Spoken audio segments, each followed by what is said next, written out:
For years, bringing up crime in Sweden felt like stepping on broken glass barefoot. You could do it, but only if you were willing to get cut, criticised, or flat out ignored. It was the kind of topic that lived in the shadows of polite conversation, one that politicians tiptoed around and journalists framed so cautiously you'd barely know there was a problem. Because for a long time, Sweden prided itself on being the poster child of progress.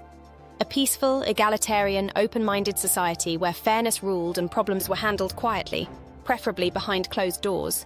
But that image is cracking now, and what's pouring through is a far messier, far scarier reality that people are no longer willing to pretend doesn't exist. These days, Swedes are talking about crime, really talking, and not just in hushed voices at kitchen tables or behind paywalled op-eds. It's on national television, it's in campaign speeches, it's on social media, where viral videos show grenade attacks, gang-related shootings, and even teenage boys holding AK-47s like they were toys. The numbers alone are jarring, but it's the feeling, the atmosphere, that's changed. The fear is real now.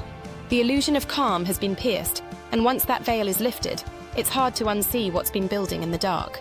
People who once dismissed crime as a right-wing talking point are now admitting that something has gone deeply wrong. You hear it from parents who don't let their kids take the subway alone anymore. You see it in shopkeepers installing security shutters on corner stores in cities that used to be safe 24 hours a day. You feel it in the way people glance over their shoulders at night, not because they're paranoid, but because there have been too many incidents lately to keep pretending this is all media hype. And no, this isn't just fear-mongering. It's not xenophobic hysteria or sensationalist journalism. It's lived experience. It's the rise in deadly shootings, the car bombings, the extortion rings targeting kids as young as 13. It's gang wars erupting not in some dystopian drama, but in actual Swedish suburbs, with real blood on real streets. The statistics now paint a picture that Sweden no longer has the luxury of ignoring.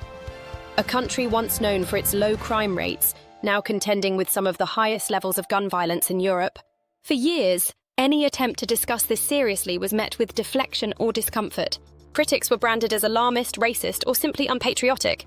There was an unspoken belief that acknowledging crime, especially when it touched on immigration or integration, somehow betrayed the ideals of the Swedish social contract. And yet, all the while, the violence crept in through the cracks. Slowly at first, then with gathering speed. Denial didn't stop it. Silence didn't stop it. All it did was delay the reckoning and leave communities vulnerable. It's not just a political issue anymore, it's personal. It's the teacher worried that one of her students is being recruited into a gang.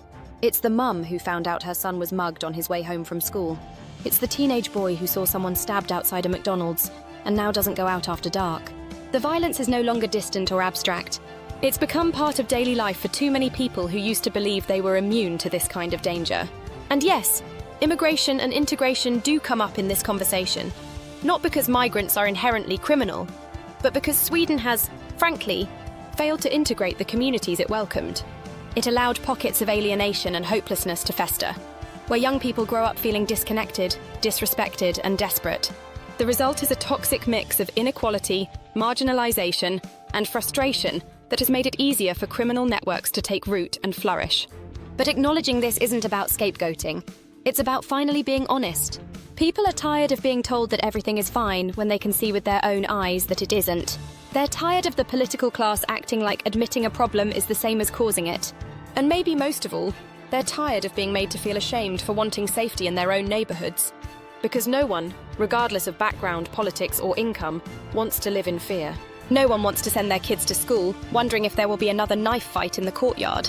No one wants to feel like the police have lost control, and that the gangs are the ones setting the rules.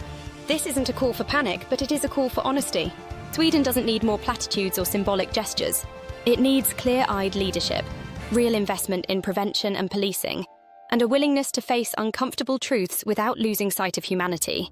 It needs to protect its values not by ignoring reality, but by confronting it with courage and compassion. Because the silence didn't help anyone. And now that the silence is finally breaking, the country has a chance. Not a guarantee, but a chance to pull itself back from the edge. But it can't do that if it slips back into denial the moment things start to feel uncomfortable again. The taboo is gone. The conversation is happening. Now the question is whether Sweden will do something meaningful with it, or just talk, until the next explosion rattles the windows and reminds everyone that safety is no longer a given.